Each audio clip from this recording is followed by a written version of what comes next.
નમસ્કાર મિત્રો, MS voice Gujarati YouTube ચેનલમાં તમારું હાર્દિક સ્વાગત છે.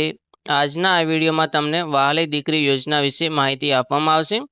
ગુજરાત સરકાર દ્વારા વહાલી દીકરી યોજના અંતર્ગત 1,10,000 રૂપિયા જેટલી સહાય મળવાપાત્ર થાય છે. આ યોજનાનો લાભ કોને મળવાપાત્ર થાય છે, ફોર્મ ભરવા માટે કયા ડોક્યુમેન્ટની જરૂર છે અને ફોર્મ તમને ક્યાંથી મળશે તેને લગતી બધી જ માહિતી તમને આ વિડીયોમાં જણાવવામાં આવશે. જો તમે ચેનલમાં નવા છો તો ચેનલને સબસ્ક્રાઇબ કરી લેજો અને બીજા મિત્રોને વિડીયો શેર કરવાનું ભૂલતા નહીં.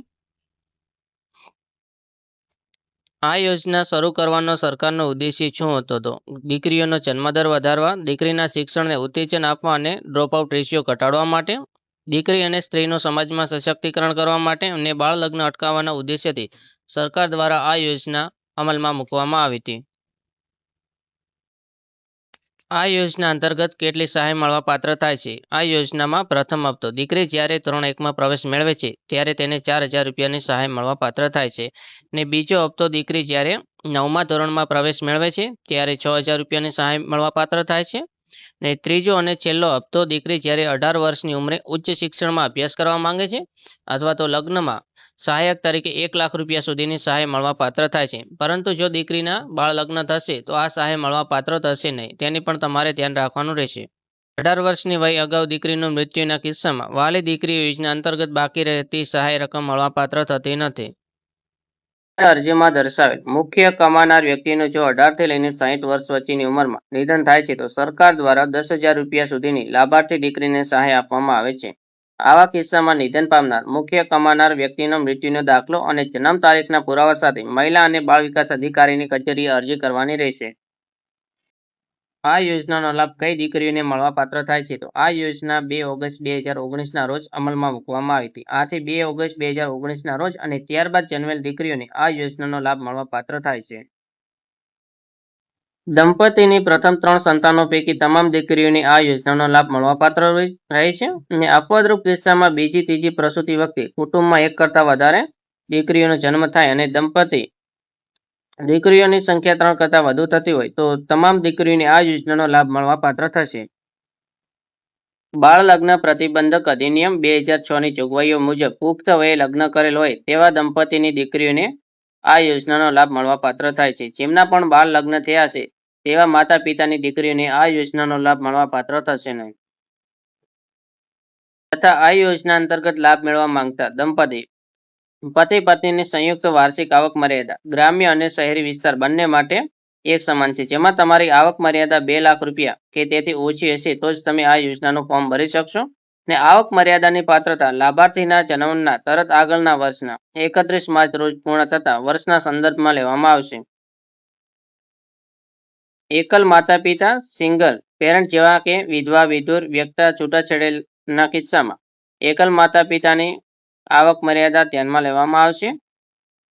ના કેસમાં માતા પિતા પૈકી જેની પાસે દીકરીની કસ્ટડી હશે તેની આવક મર્યાદા ધ્યાને લેવામાં આવશે.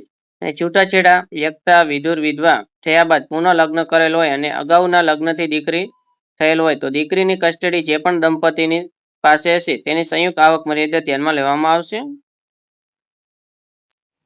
કોઈ કારણસર દીકરીના માતા પિતા હયાત ન હોય તેવી અનાથ દીકરીના કિસ્સામાં તેના કુટુંબના હયાત અન્ય સભ્યો નીચેના અગ્રતાક્રમ મુજબ ગાર્ડિયન તરીકે દીકરી લાભાર્થી માટે અરજી કરી શકશે.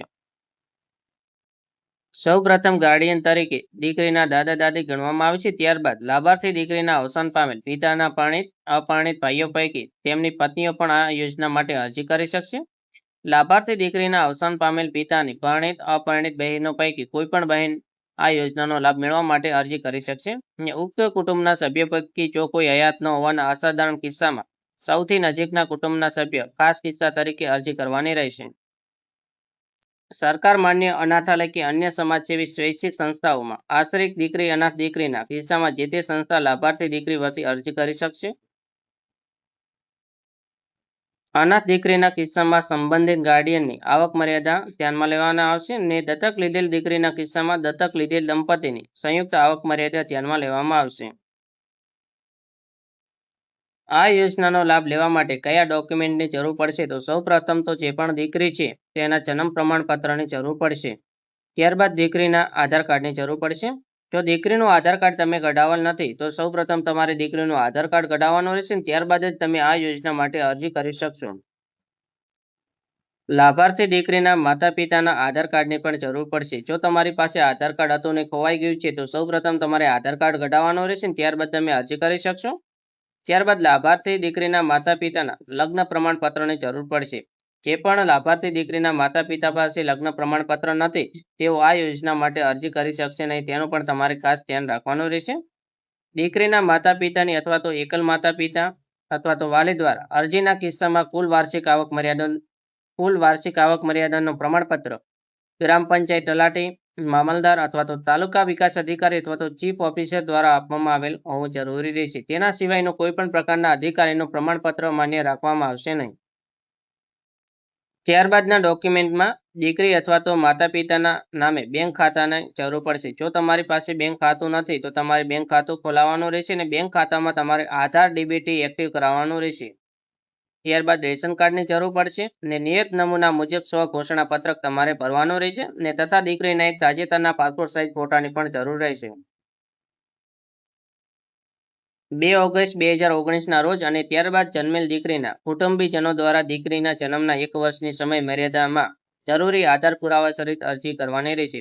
જો દીકરીની ઉંમર મર્યાદા 1 વર્ષ કરતાં વધુ થઈ જશે તો તમે આ યોજનાનું ફોર્મ ભરી શકશો નહીં, તેનું પણ તમારે ખાસ ધ્યાન રાખવાનું રહેશે. આ યોજનામાં અરજી કરવા માટેનું ફોર્મ તમને ક્યાં મળશે? તો આ ફોર્મ તમારી નજીકની જે પણ ગ્રામ પંચાયત છે ત્યાંથી મળી જશે. તાલુકા કક્ષાએ તાલુકા મામલતદાર કચેરીમાંથી મળશે ને મહિલા અને બાળ અધિકારશ્રીની કચેરીમાં પણ તમને આ ફોર્મ મળી જશે. જો તમારે ફોર્મ ઓનલાઈન ડાઉનલોડ કરવું છે તો મહિલા અને બાળ વિકાસ વિભાગની ઓફિશિયલ જે વેબસાઇટ છે તેના પરથી તમે આ ફોર્મ ડાઉનલોડ કરી શકશો. આ ફોર્મ તમે ઓનલાઈન અને ઓફલાઈન બંને રીતે ભરી શકો છો. જો તમારે ઓફલાઈન ફોર્મ ભરવું છે તો તમામ ડોક્યુમેન્ટ સાથે તમારે ફોર્મ ભરીને નજીકની જે પણ મહિલા અને બાળ વિકાસ વિભાગની કચેરી છે ત્યાં તમારે ફોર્મ જમા કરાવવાનું રહેશે અથવા તો ડાયરેક્ટ તમે સમાજ કલ્યાણની જે પણ ઓફિસ છે ત્યાં જઈને પણ તમે ડોક્યુમેન્ટ જમા કરાવી શકશો. ને જો તમારે ઓનલાઈન ફોર્મ ભરવું છે તો અમારો જે પણ વોટ્સઅપ નંબર આપેલ છે તેના પર તમારે ડોક્યુમેન્ટ મોકલવાના રહેશે ને તમને ફોર્મ ભરી આપવામાં આવશે. આવી જ સરકારી ભરતી સરકારી યોજનાને લગતી માહિતી માટે અમારી ચેનલને સબસ્ક્રાઇબ કરજો, ચેનલની બેલ આઇકોન ઓન કરજો જેથી જ્યારે પણ આવા વિડીયો અમારી ચેનલમાં અપલોડ થાય તો તેની નોટિફિકેશન તમને તરત મળી રહે. કોમેન્ટમાં તમારો અભિપ્રાય જણાવજો, બીજા મિત્રોને વિડીયો શેર કરજો તથા અમારી જે પણ વોટ્સઅપ ચેનલ છે તેમાં તમે જોઈન થવાનું ભૂલતા નહીં. આભાર.